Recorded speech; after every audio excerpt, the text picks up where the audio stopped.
E o nosso assunto de hoje é segurança pública. Isso porque a Fundação para o Desenvolvimento de Recursos Humanos, ligada aí ao governo do estado, está realizando, através da Rede Escola de Governo, um seminário de segurança e preparação para grandes eventos. Acontece hoje, das 9 ao meio-dia, no auditório no auditório do Palácio da Polícia, e reunindo especialistas aí no setor de segurança pública. E nós vamos receber 2 deles aqui, junto com o nosso convidado Jorge Branco, diretor-presidente da Fundação para Desenvolvimento de Recursos Humanos, Camilo Dornelas, diretor do Centro de Estudos da Academia de Polícia do Rio de Janeiro, e o Peter Tarlow. Tá bom.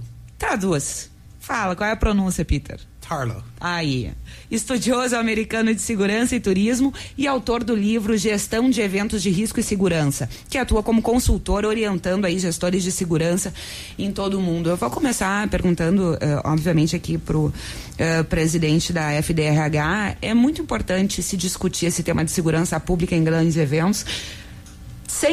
Segurança sempre é um tema importante, mas agora mais ainda o Brasil se preparando para sediar o Mundial, né? E em meio aí a uma série de manifestações, né, Jorge, que a gente viu ganharem as ruas em junho e julho e que devem, obviamente, se repetir, deixar o clima ainda mais tenso durante os Jogos. Boa tarde. Boa tarde, Thaline. Queria agradecer a oportunidade de estar mais uma vez aqui contigo, mais uma vez falando hoje de segurança, mas tratando do tema da formação dos servidores, que é a função que o governador Tarcísio Genro nos deu para a fundação, e temos cumprido a partir dessa rede com instituições de ensino superior. Já são 32 universidades e centros universitários gaúchos que conosco compõem a rede, e temos tratado e produzido cursos de extensão, especialização nos mais variados temas.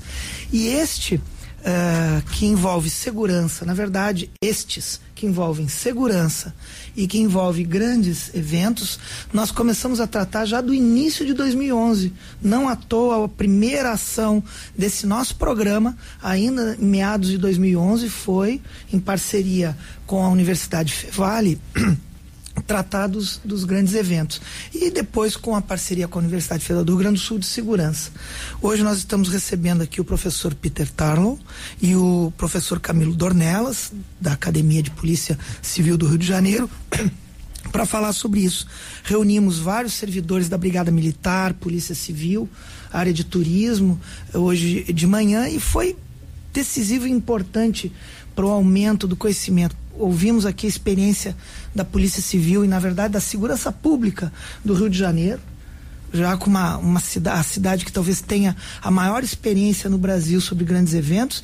Começou-se os exemplos hoje de manhã, inclusive pela já quase esquecida Eco 92. Né? Qual foi o modelo de proteção aos direitos e à cidadania naquela época, como se deu na agora Jornada Mundial da Juventude, o Pan-Americano e os grandes eventos. E depois ouvimos o professor Peter Tarlow. Também o vereador Alberto Coptip esteve conosco.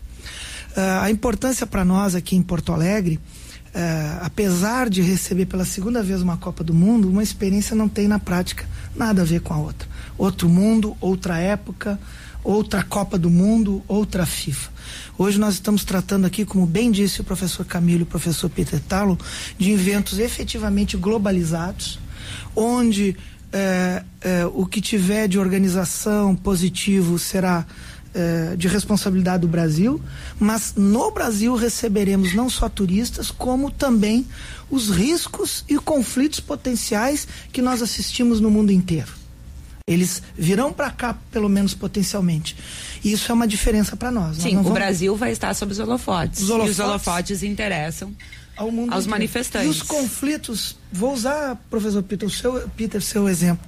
Os conflitos da faixa de Gaza, do Oriente Médio, eles estarão aqui, pelo menos em tese, podem vir a estar. Isso para nós é uma mudança profunda. Nós estamos acostumados aqui a produzir com erros e acertos segurança para o nosso cotidiano, para o cotidiano do Estado e para o cotidiano da cidade. Acho que agora nós vamos estar numa outra dimensão. Então o esforço de preparar os municípios e o Estado, os servidores, é fundamental. Por isso trazer pessoas dessa envergadura para falar aqui conosco. Professor Peter, em função do que, obviamente, as manifestações que ocorreram no Brasil e que já vinham acontecendo em outros países em todo o mundo, mas que ocorreram no Brasil em junho, julho, que ganharam manchetes nos jornais mundiais, obviamente o senhor acompanhou. É um fator que precisa ser considerado como potencializador de problemas para a questão da segurança nos jogos que nós vamos ter. Há um cuidado maior nessa questão da segurança, que no Brasil é uma novidade, no resto do mundo as pessoas que trabalham nessa área já têm costume de lidar com essas questões há mais tempo, mais experiência. Não pensaria tanto no passado como no futuro. Para mim, o grande desafio vai ser que no 2014, vocês vão ter no país, falo do país, não somente Carnaval, que este ano é tarde, mas logo depois Copa do Mundo e logo depois eleições. Agora, por que falo de eleições? Que parece não ter nada a ver com Copa do Mundo. Mas a Copa do Mundo pode ser o balcão para qualquer pessoa que quer dar vergonha ao governo, que quer estar no mundo internacional. E geralmente a mídia não fala de um lugar. Por exemplo, o BBC está falando violência no Brasil, ou manifestações pelo Brasil. Então, minha esposa me ligou faz 2 dias, querendo saber se estou bem ou se estou em risco, porque suas amigas estão dizendo: o Brasil está em fogo. Agora, isso obviamente não é certo. Mas a impressão que uma pessoa tem de fora sempre é muito mais complicada, muito mais complexa do que a pessoa tem de dentro. Aqui você sabe que tem um problema naquela rua, mas não aqui. Mas de fora dizem só o Brasil. Então, e muita gente pensa que o Brasil e Rio de Janeiro é a mesma coisa. Então, isso vai ter um impacto também sobre os Jogos Olímpicos. Então, acho que tem 3 coisas diferentes. Primeiro, temos problemas sociais. Não há dúvida disso. Segundo, tem pessoas que querem provocar problemas, como o PCC em São Paulo, que está dizendo que vamos ter uma Copa de violência e não Copa do Mundo. Terceiro, é possível que terroristas vão utilizar a Copa do Mundo como o balcão. E quarto, pode ser pessoas que querem avergonzar o governo pelas suas razões políticas e então vão utilizar uma manifestação da Copa do Mundo para mostrar problemas internos no Brasil. Serão? Ninguém sabe, mas precisamos de estar bem preparados para funcionar com isso, não somente com polícia, senão também trabalhando com a mídia e a maneira que eles vão informar o mundo. Então, as 2 maneiras são importantes. Como o senhor viu um dos reflexos dessas manifestações de junho, principalmente junho e julho no país, que acabaram gerando, obviamente, muitas críticas à postura de alguns manifestantes, mas também à postura das polícias no Brasil? Sim. Na sua avaliação, realmente ocorreram excessos? Sim. Não vou falar como processo profissional. Vou falar como uma pessoa que mora fora do Brasil. Fora do Brasil, não temos estes detalhes. A única coisa que sabemos é que havia muita violência, que havia muitos problemas, não havia críticas da polícia, não havia críticas dos manifestantes, simplesmente que um país violento.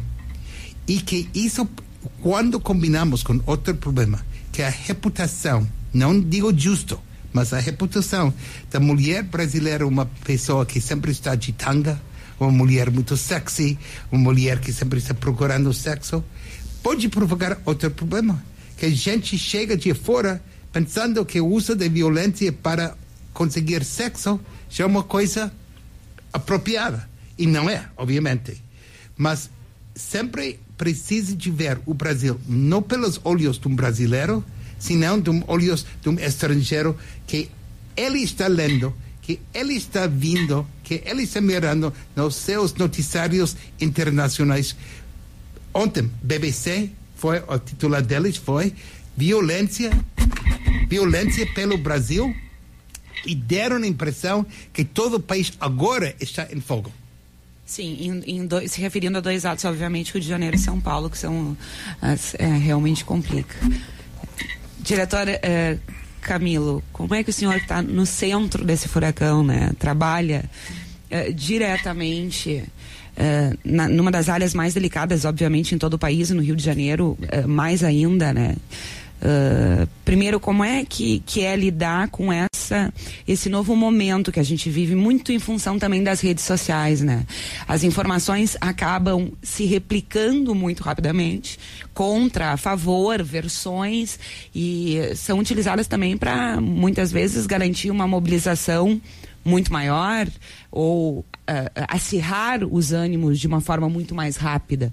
A polícia está preparada para lidar com esse novo momento, além de, obviamente, ter que fazer o seu trabalho e ainda garantir proteção e respeito aos direitos humanos? Boa tarde. Boa tarde a todos. Essa pergunta é uma pergunta muito interessante, porque não tem resposta agora. Mas eu vou dar alguns indicativos de como a gente pode pensar em nos prepararmos principalmente para 2014 e 2016. Temos um estado, né, policial que tem uma capacitação específica. Primeiramente, a capacitação policial militar e a capacitação policial civil, sem contar, obviamente, com a Polícia Federal. Mas essas duas capacitações específicas, e aí falando pelo estado, né, em algum momento elas entram em conflito, porque uma caminha pela direção do inquérito policial, que é a prática da Polícia Civil, e o outro caminha para a direção da prevenção, né, do controle das ruas, enfim, da polícia propriamente dita, quando ela é em serviço ao cidadão comum. Bom, mas se pensarmos agora no caminho do mundo, né, no caminho das próximas décadas, principalmente, esse não é um bom caminho para as polícias. Primeiro porque hoje não falamos mais de Brasil ou de Porto Alegre. Falamos sempre do mundo. Eu vou te dar um exemplo rapidamente. No que tange ao Rock in Rio, principalmente esse último evento que nós tivemos, na Copa das Confederações e na Jornada Mundial. Primeiramente, a polícia não se preparou devidamente para esse tipo de manifestação. Obviamente, essas manifestações já estavam no cenário mundial há algum tempo.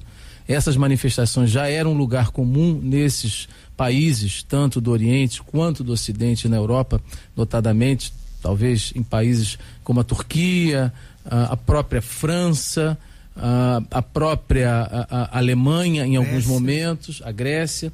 E isso, de certa forma, não tinha um olhar técnico das polícias. E eu volto um pouquinho mais, só para contextualizar, porque a academia de polícia, ou as academias de polícia, são efetivamente o grande centro de conhecimento, assim como as universidades. Então, se na polícia e nas polícias você não as abastece com um conhecimento acerca do que o mundo está vendo, certamente você só conseguirá olhar e enxergar ao seu redor, a sua rua, o seu bairro, o seu estado, quem sabe talvez o país. Mas essa é uma prática comum em todas as polícias. Só olhamos aquilo que nos interessa ao nosso redor e não olhamos o futuro, não olhamos aquilo que está lá fora. Quando em 2007 recebemos a bandeira da República Dominicana, de Santo Domingo, dos Jogos Pan-Americanos, aquela entrega daquela bandeira por parte de Santo Domingo ao Rio de Janeiro tinha um significado muito maior do que somente entregar uns Jogos. Ali estavam dentro daquela bandeira vários significados internacionais, que a partir daquele momento nós deveríamos ter nos apropriado desses cenários internacionais. Não o fizemos. Passamos 5 anos sem também fazer. Me parece que agora, né, com o advento da Secretaria Nacional de Segurança, com o advento da SEGE e com algumas práticas pontuais em algumas cidades do Brasil, notadamente o Rio de Janeiro, conseguimos olhar um pouco para esse cenário internacional. Mas aí eu volto um pouquinho mais. Não olhamos para dentro das nossas práticas. Porque uma coisa é você olhar o mundo, a outra coisa é você trazer as práticas e transversalizar com aquilo que nós conhecemos. E traduzir aquilo de uma maneira melhor para que possamos dar uma melhor segurança para todos nós.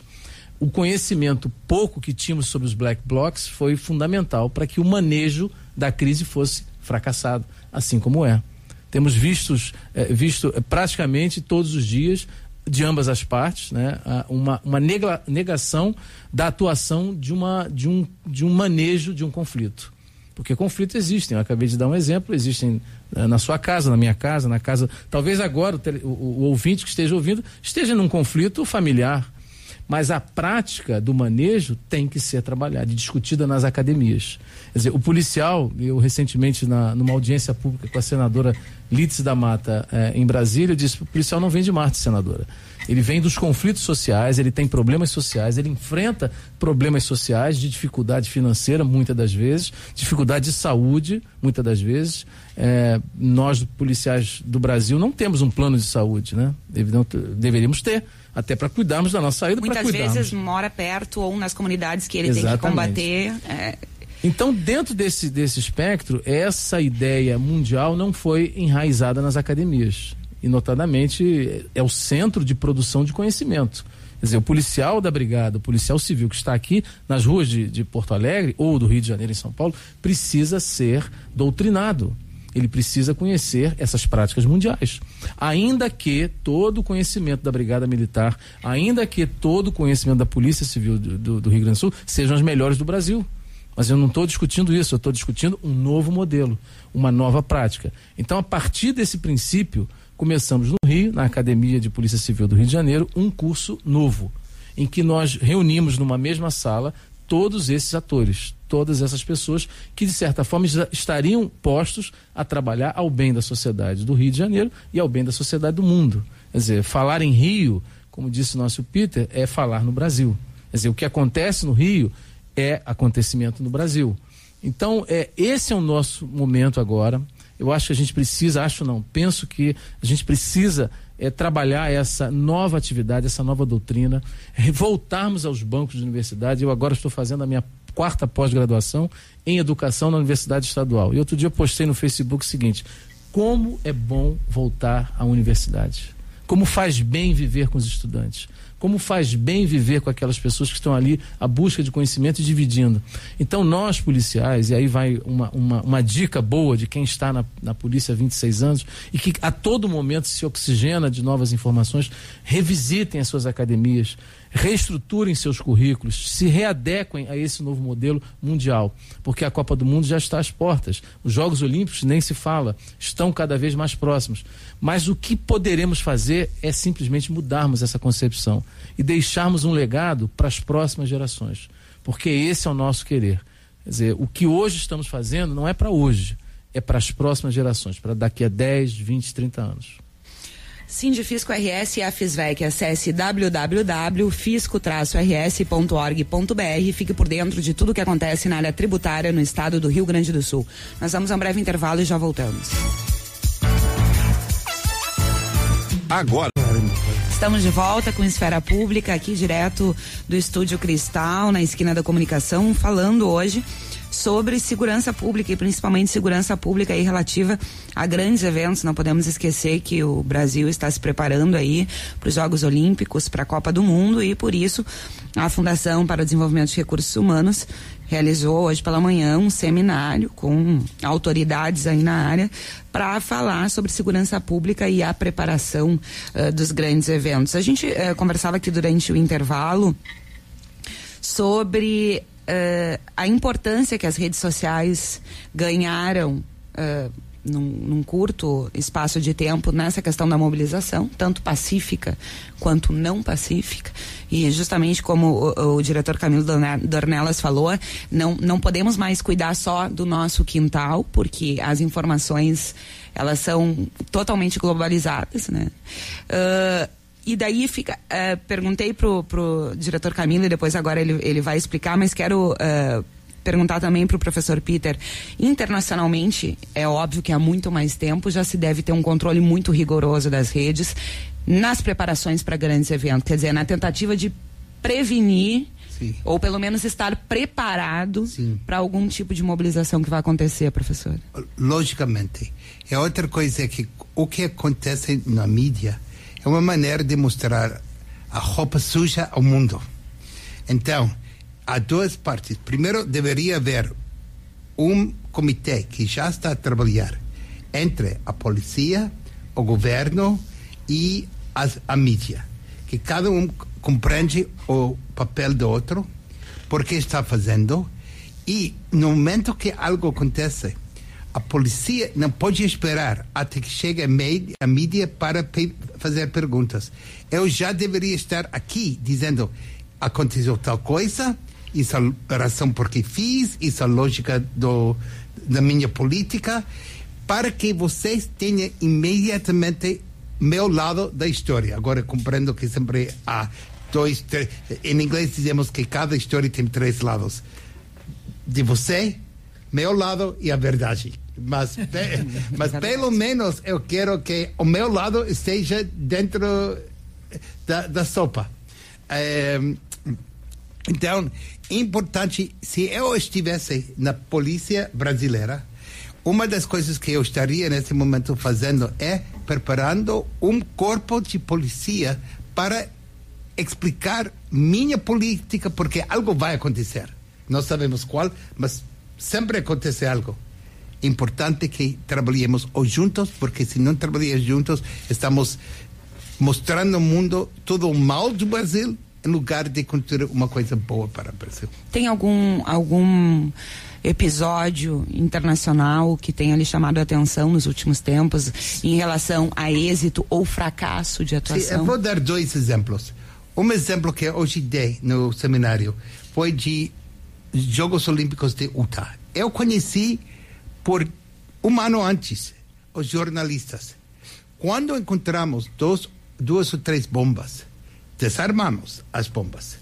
Mas em lugar de pôr nas grandes capas, titulares das capas dos jornais, bomba foi encontrada nos Jogos Olímpicos, havia um artigo na página 6 dizendo que encontramos uma bomba, levamos a bomba ao deserto, desarmamos a bomba, nada aconteceu. Ou seja, as jornalistas ainda tinham a sua oportunidade para informar, mas sem uma maneira para provocar. Então isso é uma coisa positiva. Uma coisa negativa é o que aconteceu na Aruba, quando uma norte-americana desaparecida, eventualmente foi assassinada, mas chegou a ser uma grande coisa. Não havia nenhuma colaboração entre a polícia, o governo, o Ministério de Turismo, as armas de propaganda, e de repente a mídia norte-americana começava a bater Aruba diariamente. Posso falar por horas sobre os erros que fizeram. Aruba perdeu 80% do seu turismo no primeiro ano depois disso. O país quase entrou em bancarrota, em falência, por causa da falta de comunicação entre os jornalistas, a polícia e o Ministério de Turismo. Agora, o que é importante para o Brasil é que o Ministério de Turismo tome em sério que sem segurança eles não vão ter turismo. E isso quer dizer que precisam estar sempre presentes em qualquer coisa e já deveriam ter uma relação com a polícia. Agora, uma outra questão que esses conflitos mais recentes, pelo menos no Brasil, tem causado a discussão sobre a atuação da polícia é a seguinte: se a polícia não age, é criticada. Se age, é criticada também. Como encontrar uma equalização necessária, diretor Camilo? É porque não sabe agir. Se soubesse, agiria corretamente. Vou dar um exemplo. Existe uma polícia chamada de baixo perfil. E o que é polícia de baixo perfil? Hoje eu não pude tocar nesse assunto, mas eu vou explanar um pouco rapidamente. Policiamento de baixo perfil é policiamento 1, amigável. 2, é policiamento justo, com justiça. E 3, com firmeza. Vou repetir. Baixo perfil quer dizer friendly, amigável. Justo, com justiça. E terceiro, de certa forma, temos hoje uma polícia que não é amigável. Temos uma polícia que também não age com justiça. E muitas das vezes temos uma polícia que é firme demasiadamente. Eu vou dar um exemplo. Se pegarmos o exemplo dos filhos, eu tenho filho, Peter tem filho, vocês devem ter filhos, os nossos ouvintes também. Muitas das vezes não queremos ralhar com os nossos filhos como devemos ralhar. Queremos até dizer para ele: não faça isso, não faça assim. Eu vou me recorrer a Salomão. Salomão foi talvez o homem mais sábio do mundo, né? E a vara de marmelo muitas das vezes era usada na repreensão de um jovem para alguma situação em que ele caminhava para um lado não muito bom para a família. E não havia nenhum problema quando se repreendia um jovem com a vara de marmelo, porque se a medida da repreensão fosse mais grave do merecimento, ela se rompia. Não sei em que caminho a sociedade ou as sociedades vão caminhar no futuro, mas precisamos pensar exatamente qual é o tipo de firmeza, qual é o tipo de justiça e qual é o tipo de força que devemos usar para que o mundo não se desacorde no seu caminho natural. As polícias hoje precisam encontrar esse caminho do meio, esse rio do meio. É necessário porque temos uma sociedade que a todo momento ela é conflituosa.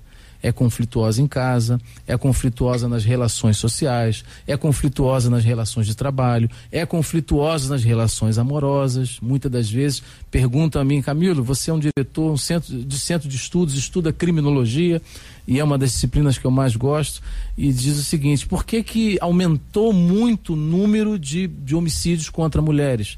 Por que aumentou muito o número de morte contra crianças? Por que aumentou muito isso, ofensas a mulheres ou ofensas a crianças? Então é necessário que estudemos essa mudança e essa variação comportamental. Quer dizer, a sociedade caminha sempre para uma direção e que a polícia precisa estar atenta. Quer dizer, eu digo o seguinte: outro dia o governo federal, não vai nenhuma crítica, pelo contrário, é só um alerta, dispôs a compra de muitos equipamentos. Compraram muitas coisas, muitos equipamentos. Eu perguntei assim: quem serão as pessoas que vão gerir esses equipamentos? Quem serão as pessoas que serão capacitadas a tomar conta desses equipamentos? Fizeram um centro de comando e controle muito bonito para a Copa do Mundo, para a Copa das Confederações e para a Copa do Mundo. Mas a pergunta principal é a seguinte: quem serão esses que serão capacitados para atenderem esses equipamentos? Então, obviamente, volto ao início da minha fala. O investimento é no homem. O investimento é no ser humano. Os equipamentos são nossas ferramentas que nos ajudam e que nós a organizamos conforme nós queremos. Mas o primeiro investimento é no homem. Voltemos ao início de tudo e tentemos agora organizar esse homem para organizarmos a nossa rua, para organizarmos o nosso bairro, para organizarmos a nossa cidade, para organizarmos o nosso estado e o nosso país. Porque sem isso não conseguiremos ter um mundo pelo menos um pouco melhor. Posso agregar a duas ou três coisas? Por favor, eu ia chamar um intervalo, mas espera um pouquinho. A primeira coisa é, em inglês temos uma expressão que a polícia diz: I'm as nice as you let me be, as mean as I have to be. Sou tão agradável como me permite ser, sou tão difícil, duro como preciso ser. Ou seja, a metade, exatamente o que Camilo está dizendo. Segunda coisa é, temos a impressão equivocada que é a responsabilidade da polícia nos proteger. De uma certa maneira, a polícia só é uma maneira de refletir nossa sociedade. Se temos uma sociedade em crise, temos uma polícia em crise. Se nossa responsabilidade é proteger a polícia. Eles nunca terão armas suficientes, homens suficientes. É porque o público quer permitir criminalidade que temos.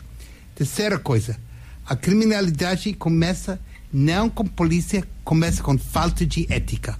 Se quiséssemos ensinar ética nas nossas casas, nas nossas igrejas, nas nossas sinagogas, então não teremos o problema. Podemos acabar com a polícia facilmente, que todo mundo viva segundo os 10 mandamentos. Mas os últimos 4.000 anos não temos tido sucesso. Minha última pergunta para você: tem saído com a polícia? Como? Quero saber se você tem saído com a polícia para fazer uma patrulha. Porque a polícia deveria ter... não é a minha área, eu trabalho com política, apesar da política e da polícia estarem muito ligadas, mas nós temos repórteres que fazem acompanhamento. Mas o que estou dizendo, todo jornalista A polícia deveria conhecer. A polícia deveria invitar todo jornalista a estar na rua com eles, porque quando precisam de informar ao público, elas vão compreender exatamente o rol da polícia. Isso deveria ser uma invitação da polícia a qualquer jornalista da cidade. Eu só queria fazer um complemento rapidamente para não ficar nenhuma dúvida no que eu falei com relação à repreensão. Quer dizer, na verdade, eu quero apontar para o futuro, para onde nós vamos chegar com a sociedade e que tipo de controle nós devemos fazer. Quer dizer, obviamente é uma reflexão muito mais ampla, muito mais profunda. Estamos de volta com Esfera Pública, aqui direto do Estúdio Cristal, na esquina da comunicação, falando hoje sobre segurança pública e principalmente voltada a grandes eventos. Depois de todo esse nosso bate-papo aqui, um pouquinho dessa explanação da experiência internacional e da experiência do Rio de Janeiro, pergunto para o Jorge Branco, o Rio Grande do Sul vai estar preparado para enfrentar essa questão da segurança? Vai estar, acredito que o Brasil de conjunto esteja preparado. Porque, não houve o devido planejamento, conhecimento, sempre se tem esse balanço crítico. Agora, como se diz, quem não tem cão, caça com gato. Tem que dar uma corrida atrás da máquina. Tem que dar uma corrida atrás da máquina, tem uma capacidade de improviso, temos ferramentas intelectuais, humanas e também materiais. Agora, eu ouvi atentamente tanto o professor Camilo como o professor Talon, e o que nós não podemos pensar é que não haverá nenhum problema, porque o Brasil nunca teve problemas mais graves, nem mesmo as manifestações. As manifestações foram até agora confrontos sociais, confrontos de opinião, vamos dizer assim, levado ao extremo por um ou outro setor, mas até agora não passaram disso.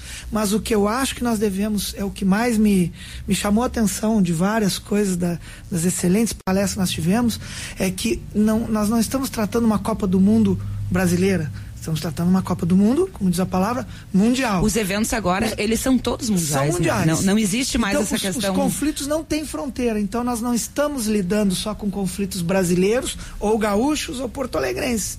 Estaremos lidando potencialmente com conflitos globais. Sim, bandeiras internacionais estarão presentes. Então eu acho que há um esforço para se preparar o Brasil de conjunto, aqui o Rio Grande do Sul também. O governo do estado desenvolve um programa de formação dos seus servidores públicos, notadamente da segurança, também dos municípios, também de outras áreas. Do ponto de vista positivo, Copa do Mundo não é só segurança, é também uma oportunidade cultural, é também uma oportunidade econômica, e por isso nesses programas de grandes eventos nós envolvemos os municípios. Vários municípios, servidores de municípios estiveram presentes, para talvez deixar esse que é o grande legado de qualquer evento, que não é o legado material, são importantes, estamos vendo aqui a discussão de mobilidade, etc., mas o grande legado é o conhecimento, por isso a presença dos nossos dois convidados. Professor Peter, além da necessidade de comunicação entre governos, polícia e mídia, o senhor daria uma outra bandeira com a qual o Brasil precisa se preocupar muito nessa questão da segurança para os Jogos Olímpicos e para a Copa do Mundo? Segurança não é simplesmente polícia, governo e mídia. É toda a cidade. Ou seja, quando eu chego aqui, não só chego para o jogo, chego para a experiência. Isso quer dizer que precisamos de segurança nos hotéis, nos hospitais, com os médicos. Se eu fico doente... Há desinteresse de setores em relação a essa questão da segurança? Por exemplo, na palestra de hoje, foram convidados diversos setores. Houve desinteresse de algum deles? Não compareceram? Bom, estivemos com as polícias e eles tomaram tudo muito em sério. Infelizmente, não vi ninguém da Secretaria ou Ministério, não sei como é aqui, de Turismo, que acho que foi um grande erro, porque estamos protegendo toda a reputação e toda a economia deles e não estiveram. E acho que perderam uma oportunidade muito importante, não só para nos escutar, que talvez é uma forma arrogante, falta de humildade, mas para fazer networking, para conhecer, fazer relações com polícia, com outras pessoas da cidade. Agora, o que temo é que o turismo se veja como uma coisa só de marketing, saúde só de doenças, farmácia só... Não, tudo é segurança. e agora estou utilizando em vários países, não uso a palavra mais segurança, uso a palavra bem-estar. Porque é o bem-estar do público e bem-estar do turista. E quando tem bom bem-estar turístico, também o público está numa situação melhor. Então, é a vida. Qualquer coisa que trata da vida, trata do bem-estar turístico. Diretor.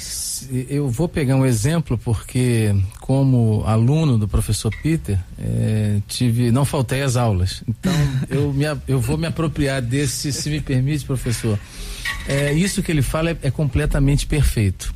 Eu, nas minhas aulas na academia de polícia ou nas universidades, eu sempre digo o seguinte: o Rio de Janeiro não é uma cidade turística.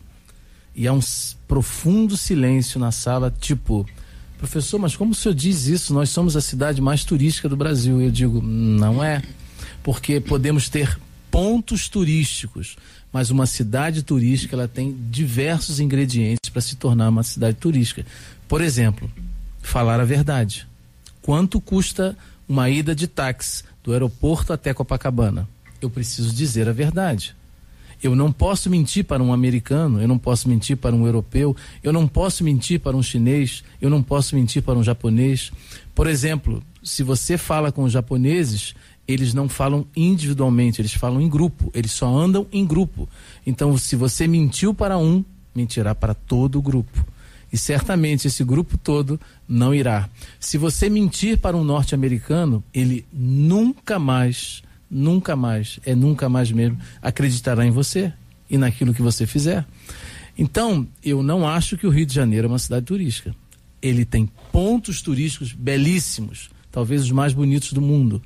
Mas você hoje tem muita dificuldade quando chega no Rio de Janeiro pelo aeroporto, quando chega no Rio de Janeiro pela rodoviária, quando você pergunta a um policial onde deve ir, o que deve fazer. Não há nunca uma resposta certa e pronta. É necessário que criemos uma cultura para desenvolver o turismo, desenvolver o mercado de turismo. E isso tem que ser feito aqui em Porto Alegre também.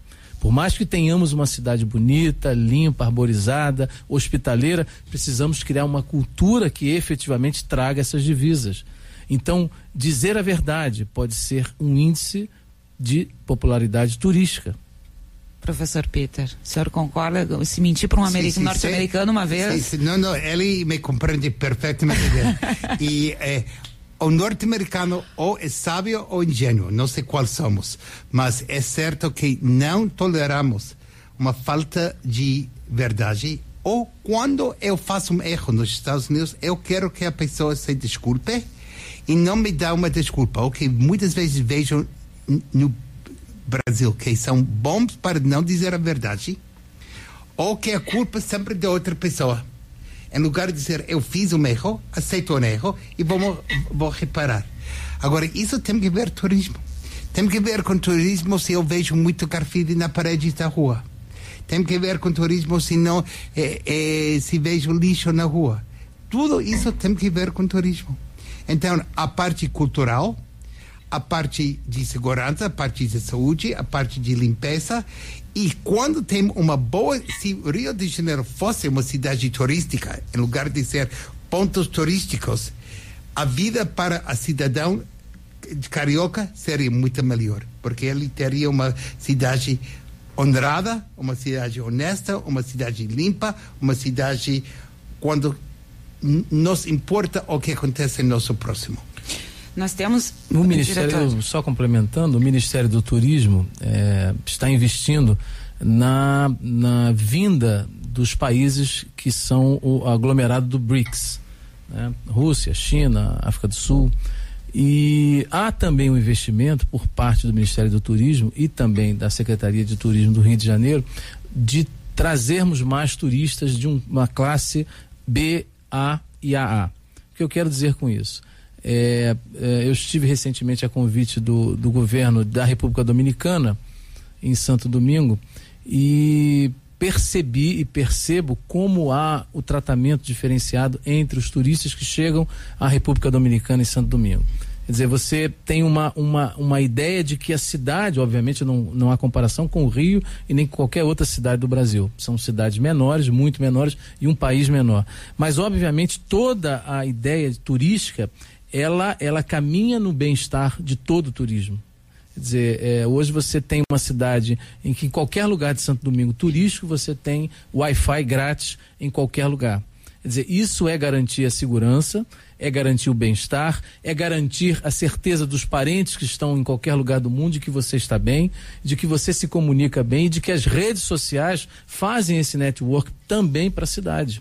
E a gente não consegue perceber isso em Copacabana. Quer dizer, a Princesinha do Mar, a cidade mais bonita talvez do país, a cidade mais visitada, segundo dados do Ministério do Turismo, é o Rio de Janeiro. O Rio de Janeiro hoje concentra 1,8 milhões de turistas, além de toda a capacidade brasileira, comparativamente a Londres, que são 20 milhões de turistas. Quer dizer, nós não chegamos ainda aos pés de Singapura, de Madrid, de Hong Kong, de Nova York, de Las Vegas. Então, é necessário criarmos essa cultura. Quer dizer, evidentemente não estamos falando só de hoje. Temos que pensar para daqui a 10, 15, 20 anos. Quer dizer, o que agora a gente está fazendo vai repercutir daqui a 10, 15, 20 anos. A preparação para a Copa e para os Jogos aí vai ser um segundo passo em direção ainda ao que precisa ser feito daqui para frente a curto, médio e longo prazo. Certamente. Se só pensam que estamos falando sobre Copa do Mundo, os Jogos Olímpicos, estamos fazendo um grande erro. Problema. É nada mais que uma ferramenta para o desenvolvimento econômico. Então, o Brasil, Copa do Mundo chegará e irá embora. Os Jogos Olímpicos chegarão e irão embora. O Brasil vai ficar. Então, minha pergunta é: que vão ter o dia quando termina os Jogos Olímpicos? E se tem muita corrupção, muito roubo legítimo, ou seja, taxista não me diz a verdade, o hotel está cobrando tarifas enormes e inapropriadas, vão sofrer por anos. Mas se posso terminar com uma coisa que me aconteceu no Rio positivo, porque sempre é bom falar de uma coisa positiva. Tenho 20 segundos, professor. Que perdi, queria comprar carga para meu telefone e não funcionou. E todos os brasileiros chegaram e cada um queria me dar dinheiro pelo dinheiro que perdi. Não aceitei dinheiro, mas vou ter a lembrança para sempre. Maravilha, tem um monte de coisa boa nesse país também, né? Não são só problemas. Eu quero agradecer muito a presença do Jorge Branco, presidente da Fundação de Recursos Humanos, do professor Peter, do diretor Camilo Dornelas, pela presença de vocês aqui no Esfera Pública, no Estúdio Cristal, e vamos torcer aí para que a Copa, os Jogos e daqui para frente as coisas aconteçam da melhor forma possível. O Esfera Pública fica por aqui, sempre no oferecimento Unimed Rio Grande do Sul, o melhor plano de saúde a viver, o segundo melhor é a Unimed, Univates, investir em você é uma grande ideia, e Banrisul. Só o Banricompras dá 50% de desconto na compra do ingresso para o show de Arnaldo Antunes. Aproveite, o Esfera fica por aqui, outras informações você pode conferir no nosso site da Rádio Guaíba. Vem aí o Notícias em um Minuto e logo em seguida Guaíba Revista com a Maria do Carmo. Tchau, um bom final de semana e até segunda-feira.